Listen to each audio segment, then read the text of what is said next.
मसीह यीशु के नाम में आप सबकी सलामती हो। आज हम कलाम मुकद्दस में से पढ़ेंगे पैदाइश की किताब 48 बाब पहली आयत से। इन बातों के बाद यूं हुआ कि किसी ने यूसुफ से कहा, तेरा बाप बीमार है।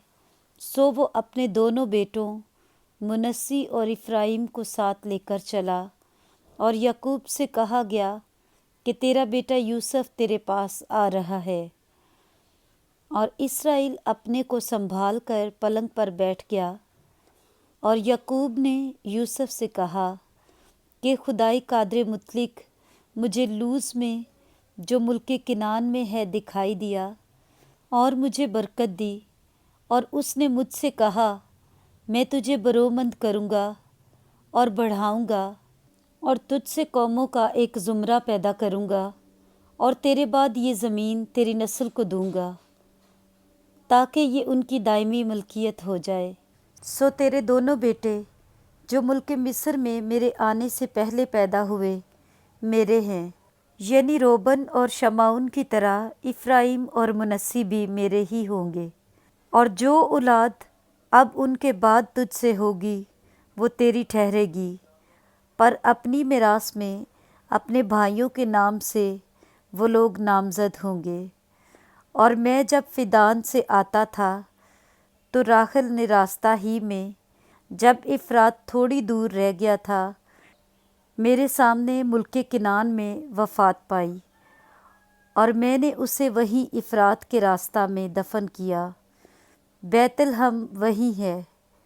फिर इसराइल ने यूसुफ के बेटों को देखकर पूछा, ये कौन हैं?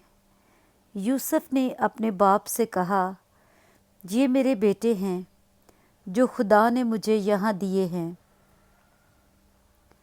उसने कहा, उनको ज़रा मेरे पास ला, मैं उनको बरकत दूंगा। लेकिन इसराइल की आँखें बुढ़ापे के सबब से धुंधला गई थीं और उसे दिखाई नहीं देता था। सो यूसुफ उनको उसके नज़दीक ले आया। तब उसने उनको चूम कर गले लगा लिया। और इसराइल ने यूसुफ से कहा, मुझे तो ख्याल भी ना था कि तेरा मुँह देखूँगा, लेकिन खुदा ने तेरी औलाद भी मुझे दिखाई। और यूसुफ उनको अपने घुटनों के बीच से हटाकर मुँह के बल ज़मीन तक झुका।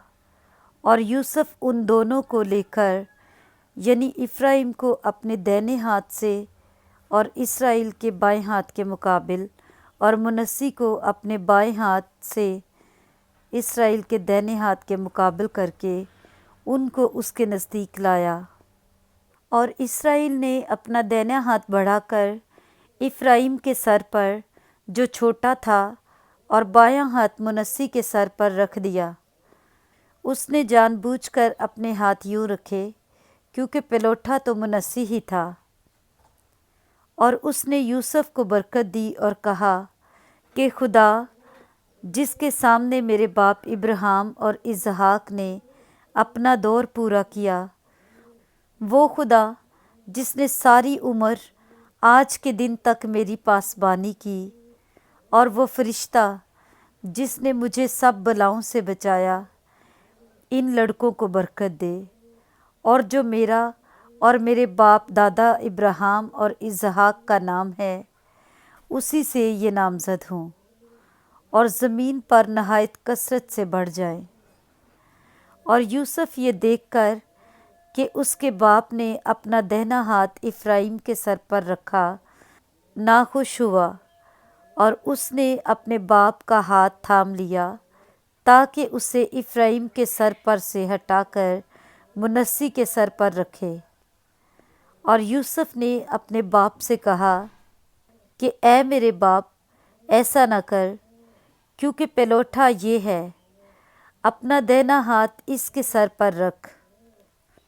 उसके बाप ने ना माना और कहा, ऐ मेरे बेटे, मुझे खूब मालूम है इससे भी एक गिरोह पैदा होगी और ये भी बुजुर्ग होगा, पर इसका छोटा भाई इससे बहुत बड़ा होगा और उसकी नस्ल से बहुत सी कौमें होंगी। और उसने उनको उस दिन बरकत बख्शी और कहा कि इस्राएली تیرا نام لے لے کر یوں دعا کیا کریں گے کہ خدا تجھ کو افرایم اور منسی کی مانند اقبال مند کرے۔ سو اس نے افرایم کو منسی پر فضیلت دی، اور اسرائیل نے یوسف سے کہا، میں تو مرتا ہوں لیکن خدا تمہارے ساتھ ہوگا اور تم کو پھر تمہارے باپ دادا کے ملک میں لے جائے گا، اور میں تجھے تیرے بھائیوں سے زیادہ ایک حصہ جو میں نے اموریوں کے ہاتھ سے اپنی تلوار اور کمان سے لیا دیتا ہوں۔ آمین۔ پاک کلام کے پڑھے اور سنے جانے پر خداوند کی برکت ہو۔ آمین۔